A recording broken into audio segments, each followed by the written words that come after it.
Hey, good morning, good morning, good morning. Can y'all hear that? I hope so. Messing around with stuff. Don't mind me. This is what a leader does. They try to figure things out. Great morning. Let's see. You guys like that one? Or what about this one? I don't know. That might put me asleep. So funny. Great morning, great morning. Hopefully, you guys could hear that so you didn't think I was crazy. But if not, no worries. I'll figure it out on the playback, I suppose. So, good morning. Good morning. It is Thursday. Welcome to another Thought Leader Thursday episode. My name is Jody Watkins, and I am an executive health coach, speaker, and author. And I'm also an Air Force veteran.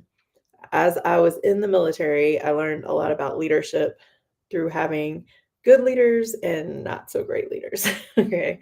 And what I've also noticed in my health coaching experience is a lot of people around me have poor leadership as well. There's a lot of leadership that doesn't include, wellness programs or allowing people to take time from work to take care of themselves. And so I've kind of taken it upon myself to just say, you know what, enough is enough. And, I only have one voice. And so I'm always looking for other people to come on and share their voices as well. But I just decided that this was something that I am very passionate about because I want, our leaders to have everything that they need to be good leaders and to be able to pay attention to what's going on around them and to be able to pay attention to the people that they have that they are leading, to have those tools and those skills to see what's going on around them and be able to help their people a little bit more. So that's the premise behind these calls. I am doing them every Thursday, Lord willing, at 9 a.m. Eastern Standard Time. So if you're on the West Coast, that means you have to get up earlier. That's okay. You should be doing that anyway. All right. And I am looking for, like I said, I am looking for other people to join me. If you have any experience in leadership, whether you've been on the other side of it or you are in a leadership position or a leadership role, I would love to have you on and just kind of have a conversation about that, on what that looks like for you. All right. So today we are going to be talking about leading with humility. All right. I want you to think about what that word means. What does humility mean to you? It's being humble. It's understanding that we're not perfect. It's understanding that we don't know everything, right? And understanding that we have to be able to communicate that in an effective manner. All right. We need to know the difference between being confident and being humble and how to kind of marry the two. All right. They have to complement each other. And we have to find the right balance. All right. It's good to be confident. Like I'm finally in a place in my life where I feel like I'm gaining more confidence and being able to do more things. But I also have to be humble with that. I can't just act like my stuff don't stink, right? But how many of us, as we're walking around, as we're out in the world, how many of us come in contact with people who are not great at being humble? Think about that. I've had a lot of leaders in the past where they were a little overconfident and they didn't want to hear what, the people around them had to say. And that's not a good way to foster teamwork. That's not a good way to get that followership from other people and get that buy-in. So we have to understand that we also have to be humble and we have to learn how to lead in an authentic manner. All right. Confidence inspires us or inspires trust and reassures team members. So, as a leader, we can't just come in and be like, I don't really know what we're going to do today. I don't know, you guys. I don't really feel like I know what I'm talking about. Now, that's an extreme. Okay. But have you ever seen, like, think about some of your experiences? I know that I'm not the only one where you can tell that someone is not confident about what they're saying, right? Like, if I'm not experienced in a certain area, but I have to go talk about it, I'm not going to be that confident, right? And that happens all the time, unfortunately. It's like people just get thrown under the bus. So in those situations, we have to, as the leader, we have to be okay with saying, hey, you guys, I don't know everything. There might be some people here that know more than me. So please, I would love it if you help me out, chime in, and help me understand this a little bit better. Right now, we're being confident in who we are, but we're also communicating that, hey, I just got in this position. I don't know everything yet. And I'm going to lean on you guys to help me out. That is also a great leader, right? Because they are letting the team know, like, hey, I want you to step up. I need you to step up. But I am going to lead us in the right direction as well. But I need your help, right? So it does inspire trust and reassures your team members. As we get more experience, then we should be able to go in and be like, all right, team, this is what we're going to do today.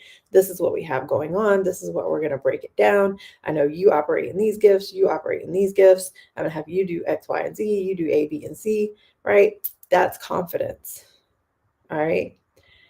We need that. Leaders need confidence to make tough decisions and navigate challenges effectively. When I worked on the flight line, I had to be in those roles where, you know, I had to be able to go talk to people that were higher ranking than me and let them know, like, hey, this is what we're doing. This is why we're doing it. It's going to take about this much amount of time. And, at the end of it, we're hoping that it fixes the problem, right? Now, there were some problems where it wasn't going to be so simple. There were some problems we would troubleshoot and it didn't lead to where we thought it would lead. And that's just the nature of the beast, right? And that's literally anything in life. Sometimes we have a plan in place, but it doesn't go exactly to plan. That's okay. But again, that's where that communication comes into play and being able to be like, hey, it didn't work out quite as planned, but this is what we have next. This is what we're doing next, right? You always have to have that next thing. So that way, when you're going and talking to those people in the supervisory positions or the management positions, or, you know, we were maintenance, so we had to go talk to pilots and stuff like that. Like when we went and talked to them, we had to, display that, hey, that one didn't work out, but we're doing this next, right? So still confidence. It fosters innovation, encourages others to take risks, right? If I'm not confident, like I tell people all the time, I got two people around me that I stick around right now. Okay. Now I know other people, but those two I know I'm going to go to bat for any day of the week, right? They've shown up for me, I've shown up for them, and we're going to continue that, right? So when I go in and I talk to other people and I'm like, hey, you need to meet these two people. I need to be able to speak that in confidence, and it is going to be a risk for other people. Like I had to take the risk. I didn't know them at first, right? But I know them now.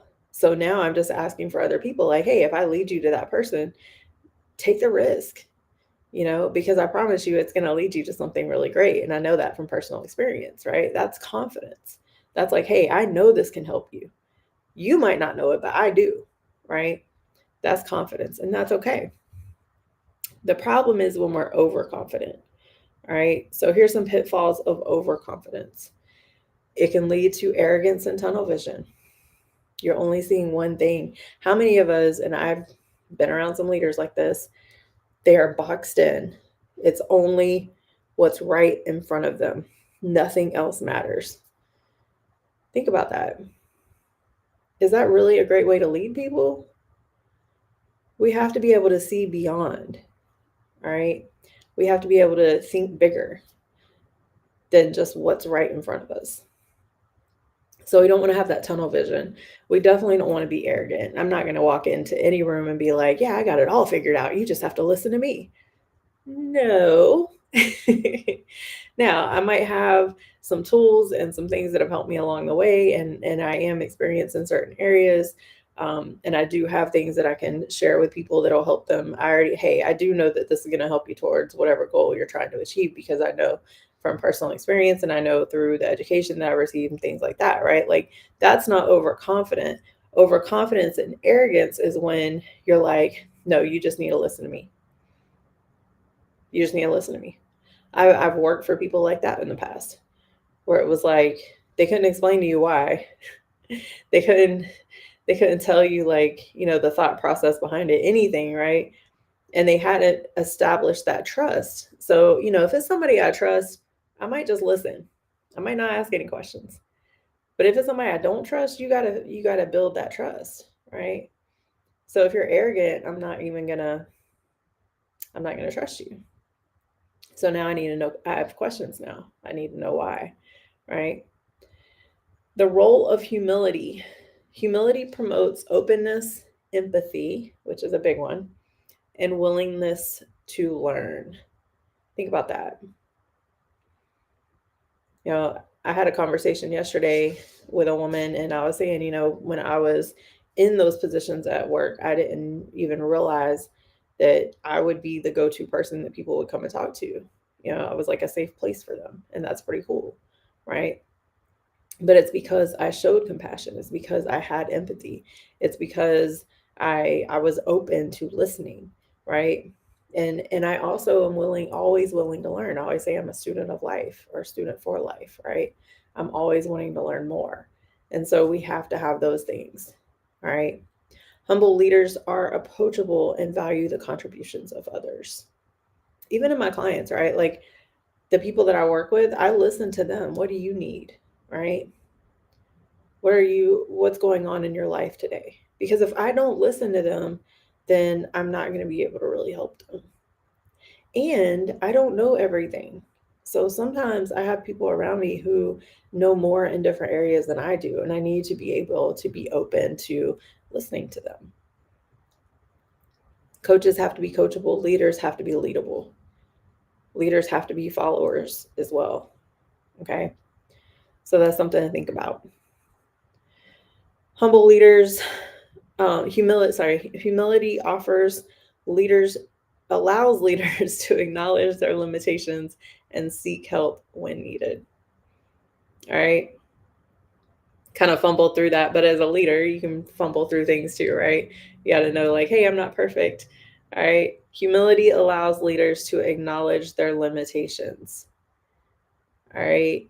I have limitations. You have limitations. We all have weaknesses in different areas. Now, I work hard to try and not be limited, especially when it comes to limiting myself, right? But there are things that I just don't know how to do right now. Can I learn? Of course, you can too. But maybe I just don't know how to do it right now. So, in that instance, I'm going to lean on the people that already know how to do it. I don't have to reinvent the wheel. All right. So getting to know your people and know what they're good at. Finding the balance. We have to be able to balance these two things, confidence and humility. They have to go hand in hand.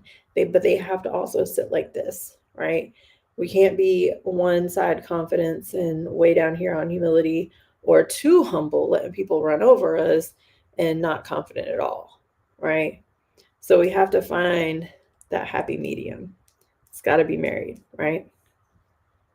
One of the things I talk about a whole lot, and it's something that I try to do on a daily basis, and that's lead by example. I don't want to have to try to explain to people why they need to do certain things. I just lead by example, and I let I let it be seen. I don't have to tell you how it works. I don't have to tell you that it's going to work. I just lead by example, and you'll see it, right? Lead by example. Also, again, when I was on the flight line, I never had anybody do anything that I was not willing to do. And even now in my coaching, I never have anybody do anything that I am not willing to do that I'm not doing. All right. We have to be willing to lead by example. We have to model the behavior that we want to see in our team members, our clients, whoever that may be. All right. We have to demonstrate confidence without arrogance and humility without self depreciation. So, like I said, can't have too much of one, too much of the other, right? They need to be hand in hand right there. Okay. So that takes effort sometimes. Some people don't automatically have that. And so it takes being able to learn, having a coach, right? Having somebody that can teach you these things and then hold you accountable, because we all need accountability in different areas of our lives as well. All right. Leading by example, we have to be able to show vulnerability. I talk about this all the time. We admit mistakes and embrace growth opportunities. I've made plenty of mistakes. All right. I'll tell you a little story. When I went from being a worker on the flight line to being an instructor for the flight line workers, I was instructing for a different type of aircraft. I had never worked this aircraft. It was the same model aircraft, but it was very it was much more high tech than I had ever worked. So I had to study in order to teach it, right? When the classes started coming in, I had to be open to saying, hey, you probably know more about this than I do because you've been out there for the last couple of years. They didn't have an instructor for like 2 years. So all these people had been already working on these planes for a while. They already knew the information, but as a formality, they had to go through these classes to kind of get the check mark, right? So a lot of people knew more than I did. And I had to be okay with that. And I had to be okay with saying, hey, I would love to hear your experience with this because it's not something I have experience in yet. I did. I got the experience because I would go out there and work with them and be one of them, but I didn't have the experience at first. All right? So we have to be able to be vulnerable. We have to say, hey, oh, I messed that up. Is there any way we can fix this? How can I fix this? Um, Take ownership. That's one of the big things too. Take ownership. Understand that you don't have to have it all together, and people respect you more. Like, this is what I found. People respect you more when you are willing to say, hey, I messed up on that. Do you have any ideas of how I can maybe fix it? Whatever that looks like. Okay. So just be willing to accept responsibility, be vulnerable, and admit your mistakes. We have to build a supportive culture for each other. All right. Foster a culture where team members feel empowered to speak up and share their ideas. I have mainly been in positions where I didn't feel like I had a voice. And it wasn't until, especially in the military, it wasn't until I got into got more rank and things like that, where I was able to speak up. But for a long time, and also in my upbringing, like I just didn't really feel like I had a voice. All right. So you don't want to as a leader, you don't want to make people feel like that. You want to make people feel included. You want to make them feel, like one of my mentors says, seen, heard, and validated. All right. Make sure you're including them on things. All right. Encourage collaboration and celebrate collective achievements. If we're winning, we should be winning together. If we're losing together, right? So we have to be willing to encourage each other, have a roundtable. Let's brainstorm. Let's come together. Let's, figure out some of the things. Here's some of my ideas. What do you guys think about it, right? Include people in. Don't just dictate, because when you just dictate, that's when people are just like, they don't feel like they have a voice and they're going to check out at some point. They're going to get tired of it at some point. All right. Another thing, create a safe environment where failure and learning from mistakes are okay. We all make them. I don't care who you are. I don't care if you are, really good at something. There's still the potential of making a mistake. So that's okay. Mistakes are okay. But we also have to understand that the people around us are going to make mistakes as well. And so we can't fault them for the mistakes, as long as they take ownership and responsibility and they come to us and say, hey, I screwed up on this. How, is there any way to fix it?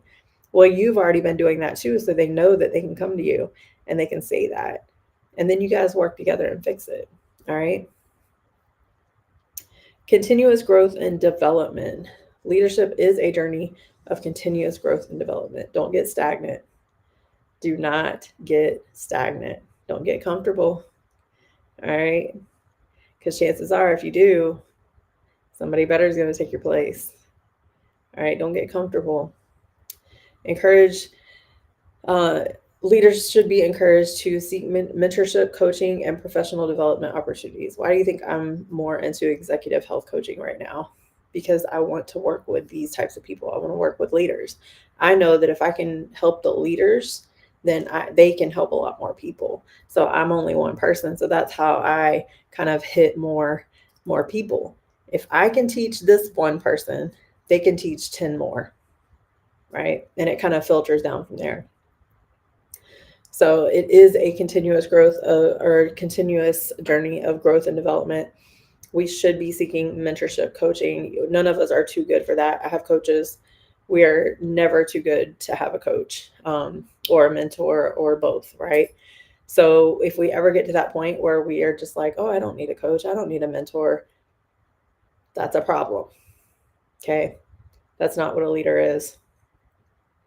We also need to be doing self reflection and ongoing self improvement. We should always become more self aware of who we are. We have to have good people around us who help us in that area as well. And then also self reflection. I always say you know, don't have shame and guilt or regret, right?